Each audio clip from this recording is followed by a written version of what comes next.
used to tell me I was building a dream, and so I followed the mob. When there was earth to plow or guns to bear, I was always there, right on the job. They used to tell me I was building a dream, with peace and glory ahead. Why should I? All right, my cool cats and kittens, welcome back. We have a episode here, APUSH Chapter 23 review. A greatly depressing chapter. We have a lot to make sense of, the 1920s and 30s. Lots to talk about. All right, I will say the exam does like to cover a lot of this stuff, so it's very important. So without further ado, let's get to it. Okay, we really focused on before World War I, the three progressive presidents, Roosevelt, Taft, and Wilson. Now, just like we focused on them and their reforms and their similarities, we're also going to focus on the three presidents post-World War I, and that would be Harding, Coolidge, and Hoover.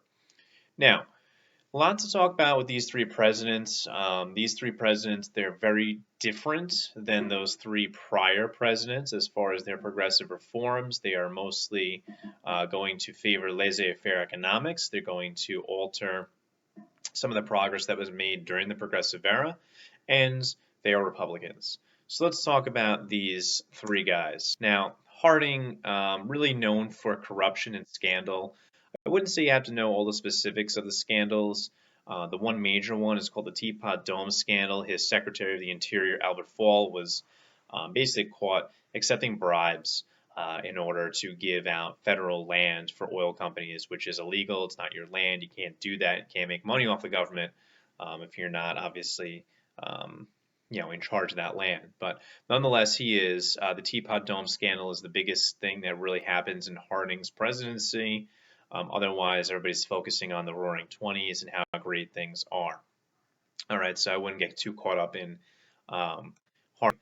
As far as Coolidge, he is, a man of few words. He really is, not anything too flashy. He's very quiet. His famous quote, "The business of America is business." So basically, he's trying to say, hey, listen, America needs to, stick to our business roots, laissez-faire economics, let them do their thing, and the government shouldn't get involved, right? That's a typical conservative, typical Republican, belief, if you will, when it comes to the government's role in business. Now, Coolidge will only be there for one term. He is not going to run again. He hands it off to another Republican in 1928, and that would be good old Herbert Hoover. Now, before I get to Hoover and all of his faults, let's talk about how the 1920s, we had mentioned last chapter how it was so roaring and things were great, the economy, consumerism, all that.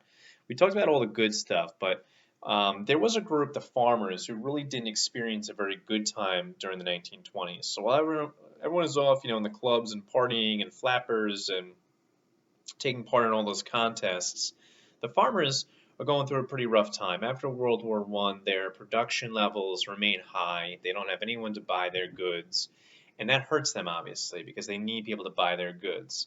On top of that, there's going to be a huge drought, which is going to then create the Dust Bowl, as we'll mention in a second, and the farmers are in big trouble. Okay, no one is exactly helping them out.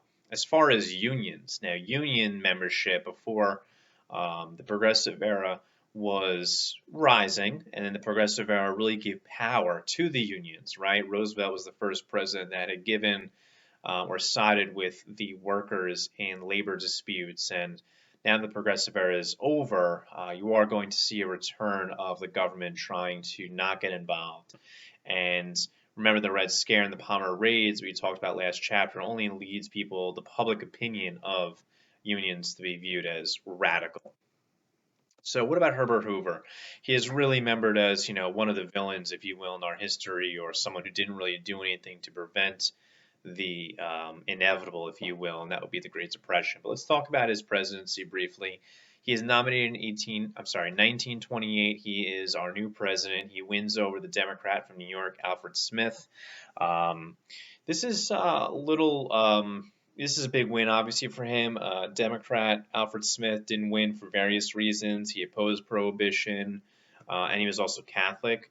When you say, okay, who cares? Well, we've had only Protestant presidents at this point, so pretty big deal. We know how Americans are with their religion and how they feel about certain things. All right, so 928, okay, he is the president. Let's talk about international affairs for a second that are going on in the 1920s before I get back to Hoover and the inevitable Great Depression.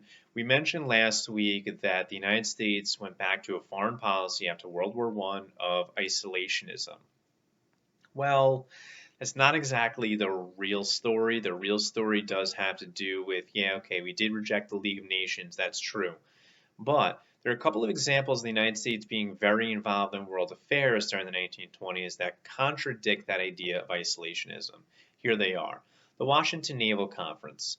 This was a conference obviously held in Washington to promote peace, one, and also to reduce countries' naval arms. Okay, they want to prevent, one, the spending of all the money on navies, and two, they obviously want to try and prevent more war. Now, they agree upon a couple of different things, and you don't have to know these, but I'll just mention them in passing. The 5-power treaty, the 4-power treaty, and the 9-power treaty, which basically was a way to set ratios for how many ships each country, like the United States, France, England, and Japan, how many they would be allowed to have. Again, we said they're limiting the amount that they had to have because of costs, and the rest of the world is in the Great Depression, and saving money is the name of the game.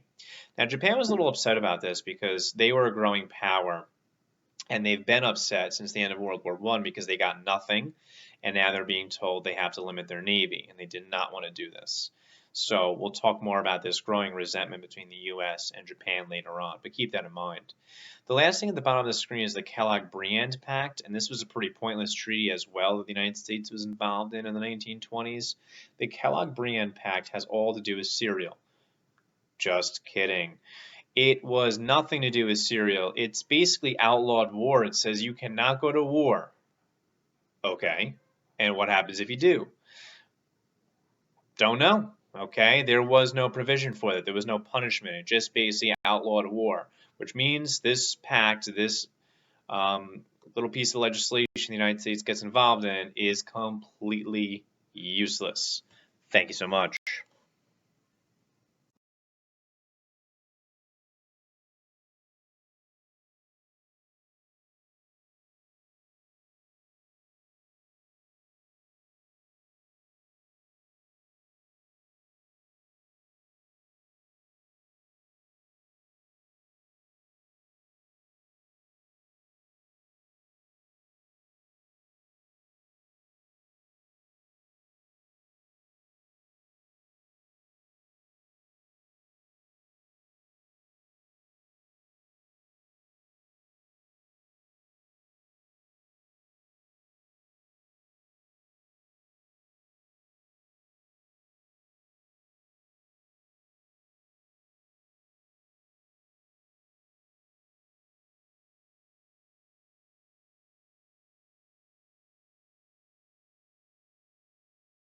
Now, on top of those two treaties and plans that the United States gets involved in, they also get involved in some international finance.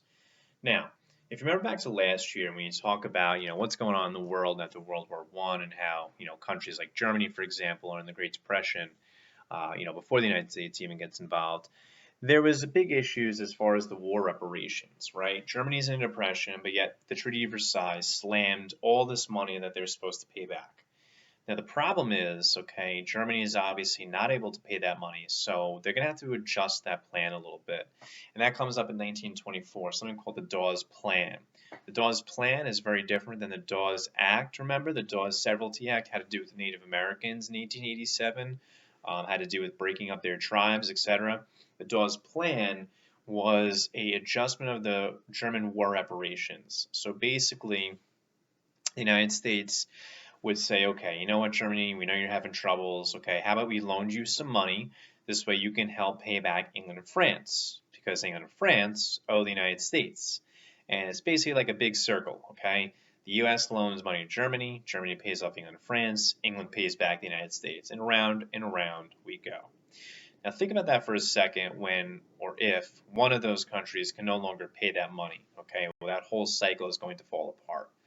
Okay, foreshadow, stock market crash, foreshadow, Germany and Hitler.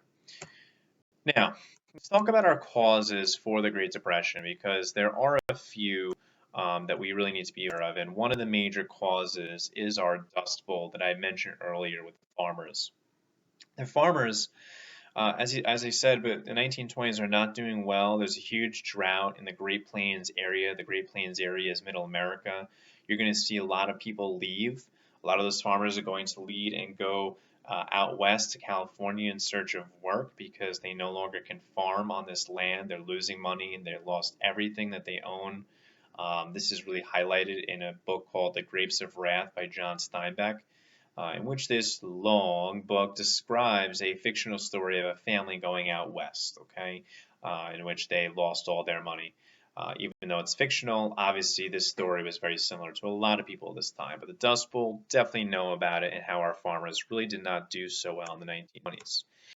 Things come crashing down in October in 1929, okay, also referred to as Black Tuesday, okay, where has nothing to do with Black Friday where people go out and shop and buy stuff. This was a panic to the max, meaning what happened was people who were losing their jobs, okay, went home to the banks, and more people that went home to the banks to take their money out of the bank in order to pay bills, it started to become a little bit of a hysteria, okay, a panic, and this kind of domino effect. More and more people heard about this, and more people went to the banks until the banks literally ran out of money.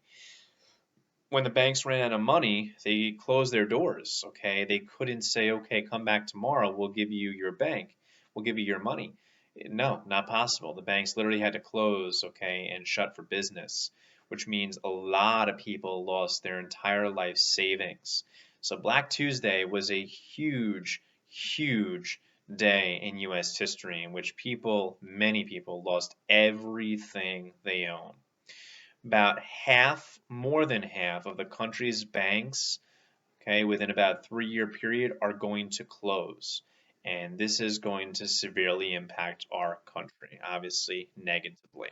Okay, that's going to cause people to default on their homes, okay, their mortgages. That you're going to see the banks fail. When the banks fail, that means Wall Street loses money. If Wall Street's losing money, okay, really not good. Another problem, remember we talked about last week, people were buying stocks, what they called on the margin, in which they were using credit essentially to buy stocks. Well, that domino effect also falls as well, where people now owe money, they can't go home to get the money, and now everything is a mess. Okay, so this is going to lead to massive unemployment. It's going to lead to massive homeless issue. You're going to see what's called Hoovervilles pop up. This picture at the bottom of the screen there, bottom right, that's a picture of what we call shanty towns, or what they nickname them as Hoovervilles, right, named after the President Hoover. But 25% of the population is going to be unemployed. That's 1 out of every 4 people. We have not seen unemployment reach anything close to 25%, let alone 20% since. All right, so even in the recessions of, let's say, 2008, even our recent recession during the pandemic was still only about half of what that 25% was. So again, if you think things were bad during any of those recessions that you might have lived through, okay, imagine it twice as bad. Now, okay, this Great Depression is now underway. It's going to last until World War II begins. The stock market crash is not the only cause of the Great Depression. It's only one of them.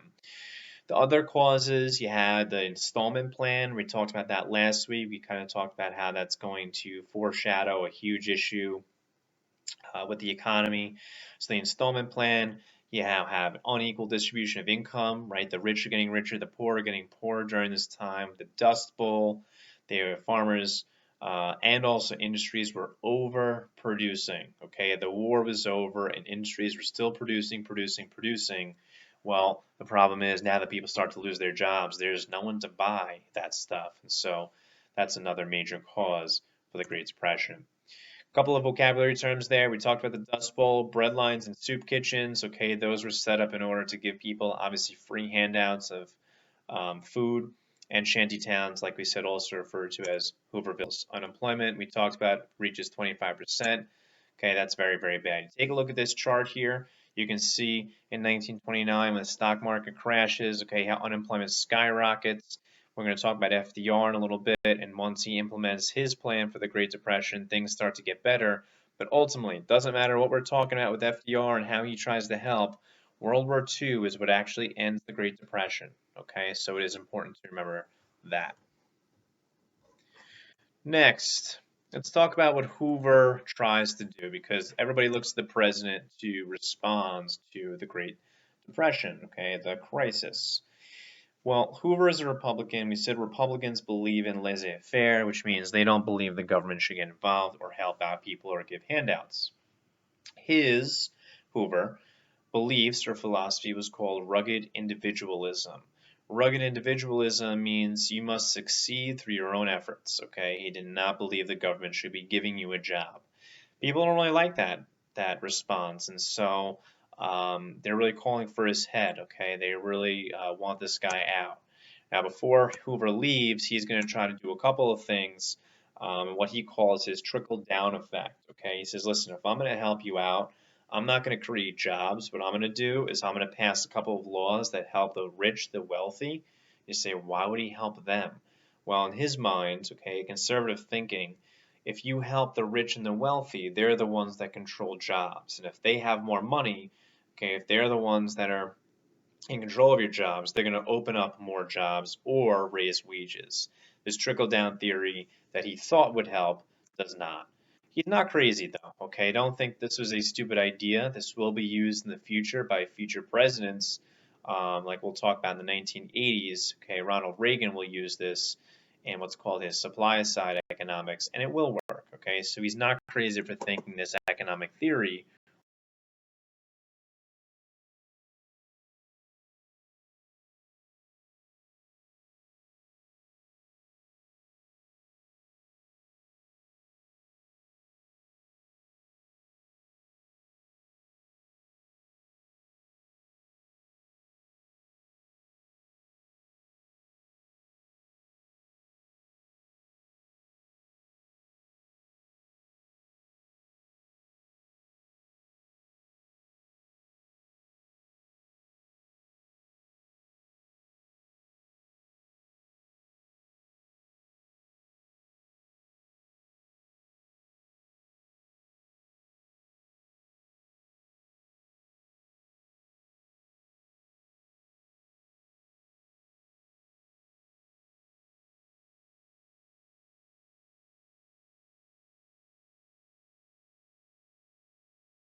Okay, now what really does Hoover in, believe it or not, is not his rugged individualistic idea or theory.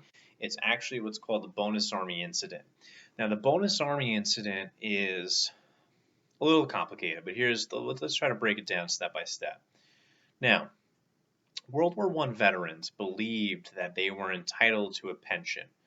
The government promised them. They said, listen, 1945, you're going to be given a pension for your service in World War I. Well, the year is 1932. Okay, there's still a couple of years, obviously, away from getting that pension. But the Great Depression is going on. People don't have money. They don't have jobs. They said, listen, can we, get that money early? Can we get that pension a little bit earlier than expected? And this was proposed in what's called the Patman Bill.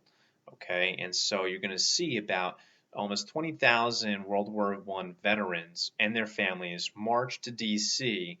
To show their support for this Patman Bill. Now, while they're there, okay, they vote in Congress on the bill, and the bill will fail.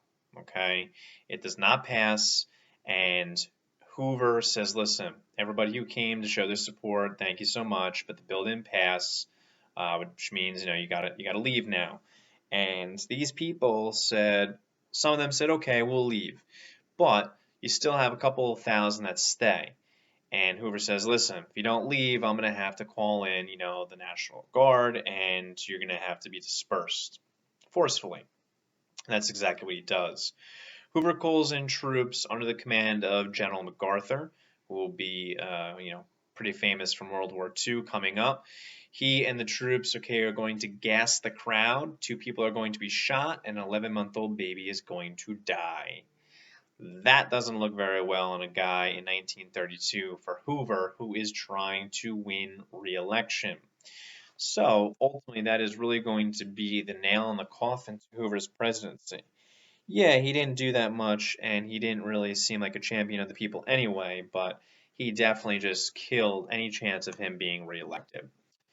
So when he does run up against this guy, the Democrat FDR, he is going to lose pretty bad because people want change. All right, so what's FDR about? What is he, going to tell people why to vote for him?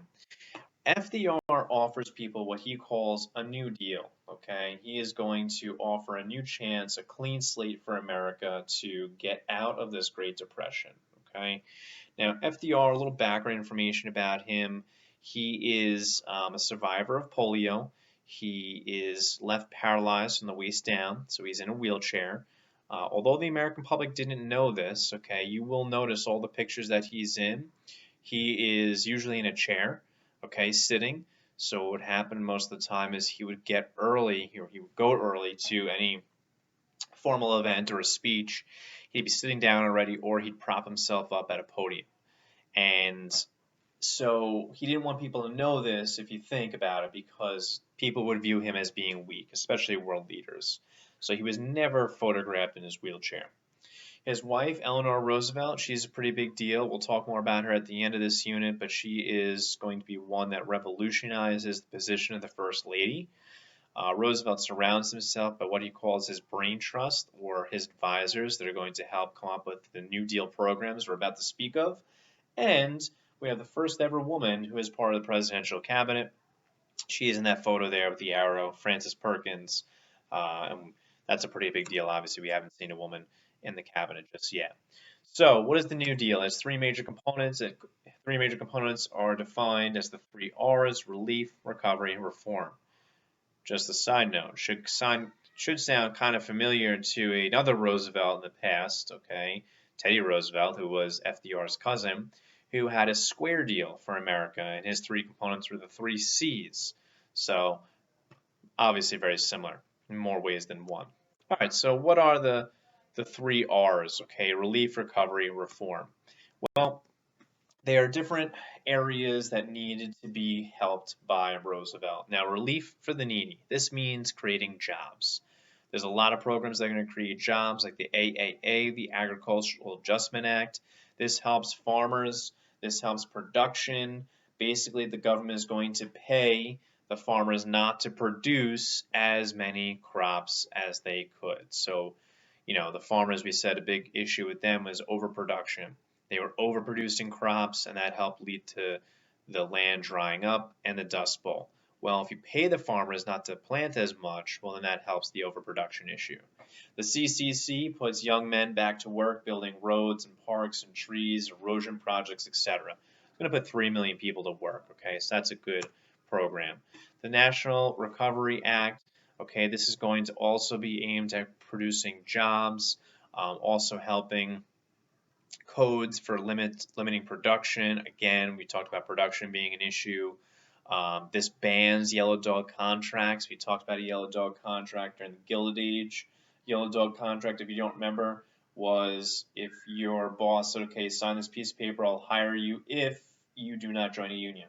That's a yellow dog contract. That is banned, with the National Recovery Act. What else? What other ones do we have? That's something Roosevelt does. It's pretty ingenious. It's called his fireside chats. Every week, Roosevelt will go on the radio. He's using technology to reach out to the American public to basically say, hey, listen, Sally from Pittsburgh, here's what I'm going to do for you and your husband. Joe, the farmer from Oklahoma, here's how I'm going to help you guys out. He's trying to reach out to the American public and make them feel heard because people felt like nothing was being done with Hoover, and FDR obviously wants to do the opposite.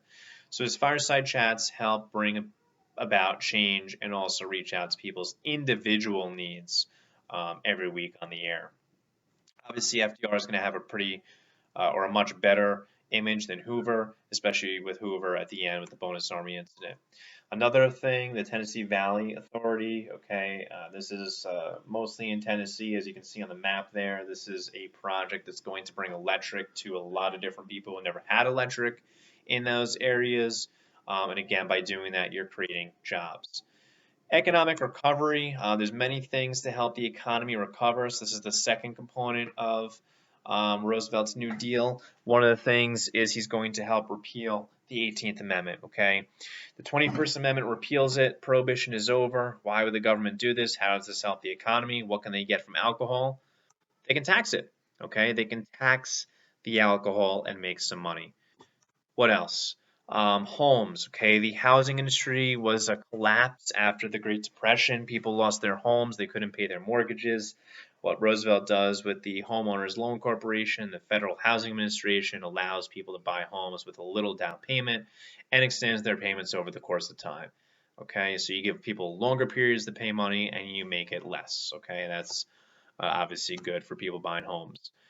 The final component, okay, reform. Reform, as we know, means change. These are laws that are going to help prevent another depression from happening.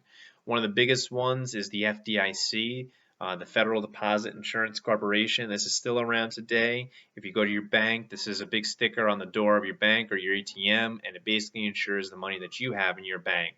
At that time, it was $5,000. Today, it's about $250,000. This says, okay, even if your bank goes out of business because they ran out of money, like they did on Black Tuesday, you're guaranteed your money. Well, that's good. The SEC is also around today, the Security and Exchange Commission, and this regulates the banking and investment activities. So basically, stock market, okay? They want to prevent bad trades and things like that and fraud in the stock market.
By creating all these problems, FDR's approach to the Great Depression is a bottom-up approach, or exactly the opposite of what Hoover was trying to do, right? Hoover was a top-down approach, or what he called trickle-down economics, or the trickle-down theory, helping the big guys, the business owners, the rich, the wealthy.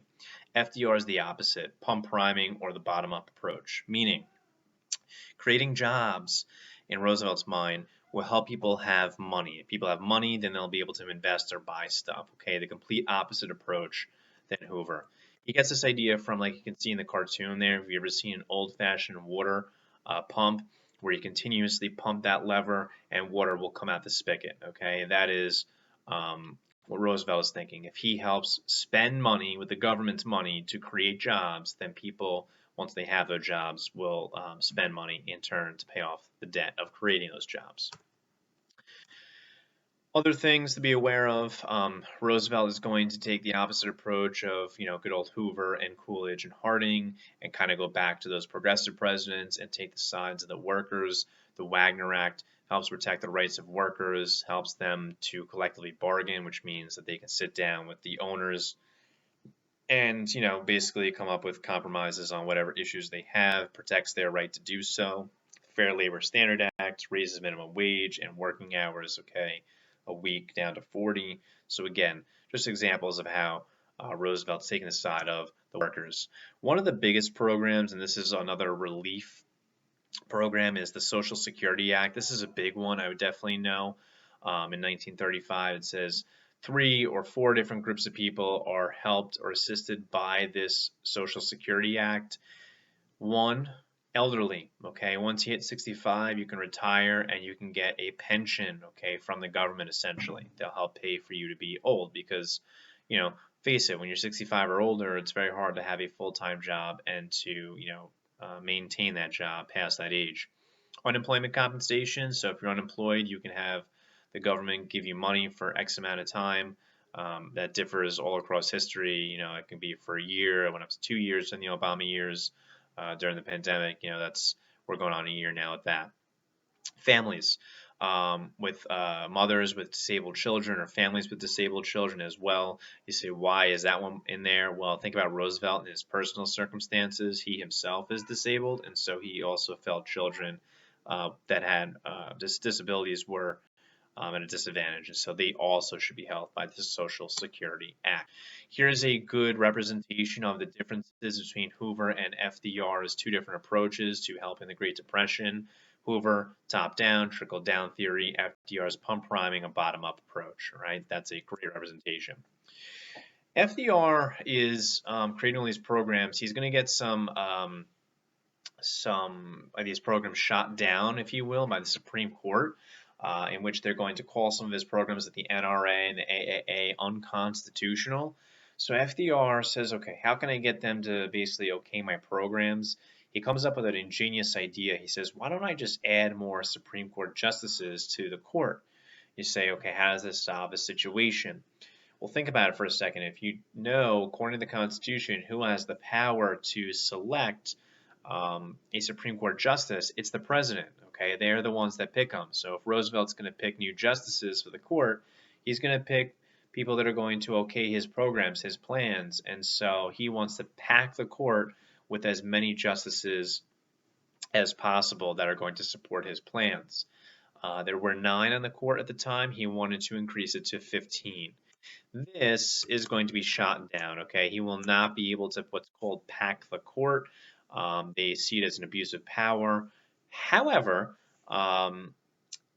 Roosevelt will get his way in the end, okay? There will be about 7 of those justices that are going to actually resign over the course of Roosevelt's presidency. So 7 out of the 9 will be picked by Roosevelt, and so he does in the end get his way. So even though he can't pack the court, he does coincidentally get his way in the end, all right? People that opposed Roosevelt, okay, no shock here, big business, obviously because he wasn't on their side. You had the socialists who said he wasn't doing enough, same with the progressives. You had guys like this guy on the slide right here, Huey Long, senator from Louisiana, not Los Angeles, as some of us put in our vocabulary. Huey Long was a big advocate of more reform. He wanted, every American to be given $2,000, an automobile, and a college education, and that was just too radical. Okay, there's no way that was going to happen. Dr. Francis Townsend, okay, also encouraged giving money to the elderly. That also wasn't exactly in the cards, but like Roosevelt created the Social Security program, so that kind of helped them. Roosevelt's thinking is called Keynesian economics. It's called deficit spending. I would know this, one of your vocabulary terms this chapter. Keynesian economics means if the government spends money on creating jobs, like we said before, those jobs then give people jobs, give people money, and then they can spend that money. Okay, so Keynesian economics is a little bit of a radical idea by the government. Okay, to stimulate the economy, let's spend money to create those jobs. Okay. Women and African Americans largely unaffected by the New Deal because there was not a program that we just spoke about that specifically targeted African Americans or women. That's unfortunate. Republicans not in favor of Roosevelt's plans here. Native Americans actually were affected. Okay, by 1924, Native Americans are finally granted citizenship by Congress. The Dawes Act is finally gotten rid of. By 1934, Roosevelt passes the Indian Reorganization Act, which says, you know what, Indians, we've done enough to you in the past. Why don't we just give you your land, okay, your reservations, do what you got to do on your land, your reservations, your own sovereign nations there, all right, and there'll be education services provided to these Native American tribes, okay, but you're allowed to keep all your native languages, customs, and religions. Totally going to get rid of that Dawes Act, which was horrible back in the day. Almost done. Women, remember, we talked about not largely affected by the New Deal. However, one woman in particular was a huge reason the New Deal happened, and that was Roosevelt's wife, good old Eleanor Roosevelt. She was the eyes and ears of the New Deal because FDR was unable to physically travel so much because of his disability. She was the one that was traveling to see and interact with workers on all different levels. And so she's the one that reports back to her husband saying, here's what Joe in Oklahoma needs. Here's what, the Smith family in Pittsburgh needs. Here's what the people in California need, because she's the one that was traveling to these places. So she is a huge reason that these New Deal programs targeted the groups of people they did. She's the eyes and ears. Even after Roosevelt's death, she is going to continue her work as a humanitarian. She is going to fight for people all over the world for human rights. But Eleanor Roosevelt is certainly a woman in our history to definitely be aware of and know her impacts. The economy, remember, it's not Roosevelt's New Deal programs that are going to end the Great Depression. It really is World War II, but it did help us cope with the Depression. Its impact overall, obviously, you can say that it did, wonders for our country. You can say it forever changed the way the government interacts with our economy and business, positive or negatively. But I will say many presidents have tried to recreate, on many versions, if you will, some of these programs. We'll talk about Lyndon Johnson and how he tries to do this in the 1960s. Modern day presidents like Obama and Biden, okay, are trying to replicate these ideas, and you can say that they're good, they create jobs, they're successful, they get us out of recessions or depressions, or bad because they're getting too involved in the economy and business and should just let things ride out. Totally up to you. Would Washington agree? I don't know. That's a question for you to think about. But nonetheless, that is it, ladies and gentlemen. Hopefully, this helps you understand Chapter 23 and how the Great Depression affects America. If you felt this helps you, give it a like or subscribe. Other than that, until next time, peace out, homeboys and girls.